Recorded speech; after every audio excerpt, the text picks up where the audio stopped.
Iran के साथ America और इजराइल के बढ़ते संघर्ष के बीच हॉर्मुज स्ट्रेट अब डोनाल्ड ट्रंप के लिए बड़ी चुनौती बन गया है। उन्होंने कई देशों से युद्धपोत भेजने की अपील की, लेकिन यूरोप और अन्य सहयोगियों की तरफ से खास प्रतिक्रिया नहीं मिली। इसके बाद ट्रंप ने सख्त रुख अपनाते हुए चेतावनी दी कि अगर सहयोग नहीं मिला तो इसका असर नाटो के भविष्य पर पड़ सकता है। एक इंटरव्यू में ट्रंप ने उम्मीद जताई कि शी जिनपिंग के साथ बीजिंग में होने वाली संभावित बैठक से पहले चीन इस मामले में भूमिका निभाएगा। ये बैठक मार्च के अंत में प्रस्तावित है, लेकिन ट्रंप चाहते हैं कि चीन उससे पहले ही कोई कदम उठाए। उन्होंने ये भी संकेत दिया कि ज़रूरत पड़ी तो उनकी चीन यात्रा टल सकती है।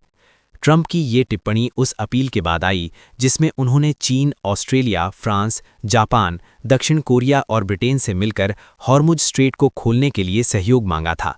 दरअसल ईरान ने इस महत्वपूर्ण समुद्री मार्ग को लगभग बंद कर दिया है, जिससे दुनिया के करीब 20% तेल का व्यापार प्रभावित हो रहा है और कीमतें $100 के आसपास बनी हुई हैं। इससे अमेरिका में भी ट्रंप पर दबाव बढ़ रहा है।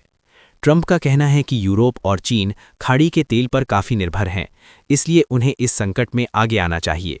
उन्होंने ये भी याद दिलाया कि अमेरिका ने यूक्रेन की मदद की थी, जबकि वो उससे काफ़ी दूर है। अब समय है कि सहयोगी देश भी अमेरिका का साथ दें। उन्होंने साफ कहा कि जो देश मदद करेंगे या नहीं करेंगे, वो इसे याद रखेंगे। इस पर विभिन्न देशों की प्रतिक्रियाएं भी सामने आई हैं। ब्रिटेन ने कहा कि वो अपने सहयोगियों के साथ समुद्री सुरक्षा को लेकर विकल्पों पर चर्चा कर रहा है। चीन ने युद्ध खत्म करने की अपील तो की, लेकिन ये स्पष्ट नहीं किया कि वो ट्रंप की मांग मानेगा या नहीं। जापान ने कहा कि उसे अभी तक कोई औपचारिक अनुरोध नहीं मिला है, लेकिन वो स्थिति पर विचार कर रहा है। फ्रांस ने उन खबरों को खारिज कर दिया जिनमें उसके युद्धपोत भेजने की बात कही गई थी। जर्मनी ने भी इस मिशन की प्रभावशीलता पर सवाल उठाए। दक्षिण कोरिया ने कहा कि वो हालात पर नज़र रखे हुए है और अपने नागरिकों की सुरक्षा के लिए विकल्प तलाश रहा है। वहीं ऑस्ट्रेलिया ने साफ कर दिया कि वो हॉर्मुज स्ट्रेट में अपने युद्धपोत नहीं भेजेगा। प्रधानमंत्री एंथोनी अल्बनीज ने कहा कि ये क्षेत्र महत्वपूर्ण जरूर है, लेकिन उनकी सरकार इसमें सैन्य योगदान नहीं देगी।